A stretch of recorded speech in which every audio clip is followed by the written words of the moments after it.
नकाशातर्फे टीप innovators हा project बनवलेला आहे. या प्रोजेक्टमध्ये मनस्वी भोसले, समृद्धी राहणे, श्रद्धा मुळे, समृद्धी उर्फे, सिद्धी कळते यांनी मिळून हा प्रोजेक्ट बनवलेला आहे. हा प्रोजेक्ट आपल्याला रोजच्या घाईघाईच्या काळात आपण झाडांना पाणी देण्यासाठी विसरून जातो. त्यामुळे झाडे सुकतात किंवा मातीतील आर्द्रता कमी होते. मग यावर उपाय काय म्हणून आम्ही हा प्रोजेक्ट बनवलेला आहे. या प्रोजेक्टसाठी काय काय सामान वापरलेलं आहे? आम्ही हा प्रोजेक्ट बनवण्यासाठी LED display, soil moisture and humidity sensor, jumper wire, Arduino आणि ब्रेडबोर्ड या साहित्यांचा उपयोग केला आहे. आता आपल्याला समृद्धीने सांगितल्याप्रमाणे आम्ही या प्रोजेक्टमध्ये soil moisture sensor, humidity sensor, temperature सेन्सरचा उपयोग केलेला आहे. तो कसं ते आपण पाहूया. आम्ही सर्वप्रथम आर्डिनो, ब्रेडबोर्ड या गोष्टींचा वापर केला आहे. जम्पर वायरच्या सहाय्याने याला पॉवर सप्लाय दिलेला आहे.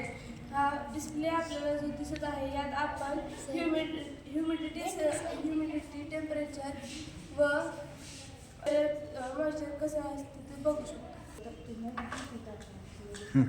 इथे आपल्याला ह्युमिडिटी, टेम्परेचर व मॉइश्चर हे दिसत आहे.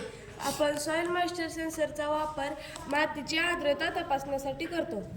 तर आपण आता इथे बघत आहे, मी हा सेन्सर कोरड्या मातीत लावलेला आहे. तर LED लाईट ग्लो करायची चालू झाली आहे, म्हणजे मातीची आर्द्रता खूप कमी आहे व झाडांनाही पुरेपूर पाणी मिळालेले नाही.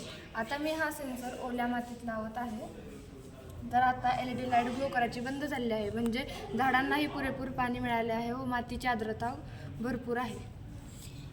या सेन्सरचा उपयोग आपण आपल्या सभोवतालच्या गार्डनमध्ये किंवा शेतामध्ये पीक चांगले येण्यासाठी, रोपाला पाणी कमी पडत आहे हे ओळखण्यासाठी व नर्सरीमध्ये रोप चांगले उगवण्यासाठी, त्याला पाणी कमी आहे हे ओळखण्यासाठी याचा उपयोग करू शकतो. याच्यामुळे रोप ही चांगले उगवते व पाण्याची देखील बचत होते. थँक्यू.